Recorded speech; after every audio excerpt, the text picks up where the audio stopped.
போலி என்சிசி முகாம் நடத்திய கிருஷ்ணகிரி பள்ளியை நிர்வகிக்க சிறப்பு அதிகாரியை நியமிக்க தனியார் பள்ளிகள் இயக்குநருக்கு பரிந்துரை செய்யப்பட்டிருப்பதாக சென்னை உயர்நீதிமன்றத்தில் கிருஷ்ணகிரி மாவட்ட கல்வி அதிகாரி அறிக்கை சமர்ப்பித்திருக்கிறார். கூடுதல் விவரங்களோடு இணைகிறார் செய்தியாளர் சுரேஷ். வணக்கம் சுரேஷ். இந்த வழக்கினுடைய பின்னணி தற்போது சென்னை உயர்நீதிமன்றத்தில் கிருஷ்ணகிரி மாவட்ட கல்வி அதிகாரி அறிக்கையில் என்னென்ன விஷயங்கள் குறிப்பிட்டிருக்கிறாரு? முழு விவரங்கள். வணக்கம். கிருஷ்ணகிரி தனியார் பள்ளியில் நடந்த போலி என்சிசி முகாமில் மாணவிகளுக்கு பாலியல் தொல்லை அளித்தது தொடர்பான வழக்கை சிபிஐக்கு மாற்ற வேண்டும் என்ற கோரிக்கையுடன் வழக்கறிஞர் சூரியபிரகாசம் உயர்நீதிமன்றத்தில் ஒரு வழக்கை தாக்கல் செய்திருந்தார்.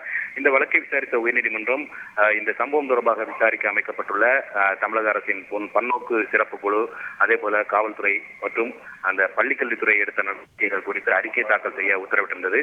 இதன் அடிப்படையில் இன்றைக்கு இந்த பன்னோக்கு குழு தரப்பில் அறிக்கையானது தாக்கல் செய்யப்பட்டது. அந்த அறிக்கையில் அந்த பள்ளிக்கு நேரடியாக அந்த குழுவானது சென்று மாணவர்கள், பெற்றோர்கள், ஆசிரியர்களுக்கு உளவியல் ஆலோசனைகள் வழங்கியதாகவும் அந்த பாதிப்பிலிருந்து அந்த மாணவிகள் விரைந்து மீண்டு வருவதற்கு தேவையான அனைத்து நடவடிக்கைகளையும் எடுத்துள்ளதாக அந்த அறிக்கையில் தெரிவிக்கப்பட்டிருக்கிறது.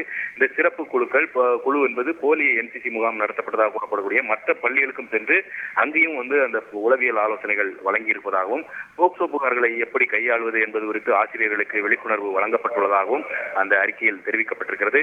இதே போல இந்த எதிர்காலத்தில் பள்ளிகள் மட்டுமல்லாமல் கல்லூரி மாணவர்களிடமும் மன அழுத்தத்தை குறைப்பதற்கு பிரத்யேக உளவியல் ஆலோசனை மையங்களை அமைக்க பரிந்துரைக்கப்பட்டுள்ளதாகவும் அந்த அறிக்கையில் கூறப்பட்டிருக்கிறது. எதிர்காலத்தில் இதுபோன்ற சம்பவங்களை நடைபெறாமல் தடுக்கும் வகையில உரிய நடைமுறைகளை உருவாக்குவதற்காக அரசுக்கு இந்த சிறப்பு குழு பரிந்துரை வழங்க இருப்பதாகவும் அந்த அறிக்கையில் தெரிவிக்கப்பட்டிருக்கிறது. இதே போல கிருஷ்ணகிரி மாவட்ட கல்வி அதிகாரி தான் எடுத்த அந்த நடவடிக்கை குறித்த அறிக்கையை தாக்கல் செய்திருந்தார். அந்த அறிக்கையில் அனுமதி இல்லாமல் அந்த என்சிசி முகாம் நடத்தப்பட்டிருக்கிறது. இது சம்பந்தப்பட்ட பள்ளிக்கு விளக்கம் கேட்டு நோட்டீஸ் அனுப்பப்பட்ட போது அதற்கு பள்ளி நிர்வாகம் தரப்பில் அளித்த விளக்கம் என்பது ஏற்கத்தக்கதாக இல்லை என்பதால் அந்த பள்ளி சட்டத்துக்கு புறம்பான நடவடிக்கைகளில் ஈடுபட்டதாக அந்த பள்ளியை நிர்வகிப்பதற்கு சிறப்பு அதிகாரியை நியமிக்க தனியார் பள்ளி கல்வி இயக்குநருக்கு பரிந்துரைக்கப்பட்டுள்ளதாகவும் அந்த பரிந்துரை தற்போது தீவிர பரிசீலனையில் இருப்பதாகவும் அந்த அறிக்கையில் தெரிவிக்கப்பட்டிருக்கிறது. இதையடுத்து இந்த வழக்கினுடைய அடுத்த கட்ட விசாரணையை பொறுப்பு தலைமை நீதிபதி கிருஷ்ணகுமார் மற்றும் நீதிபதி பாலாஜி அடங்கிய அமர்வு செப்டம்பர் 12ஆம் தேதிக்கு தள்ளி வைத்திருக்கிறது. நன்றி சுரேஷ், உங்களுடைய தகவல்களுக்கு.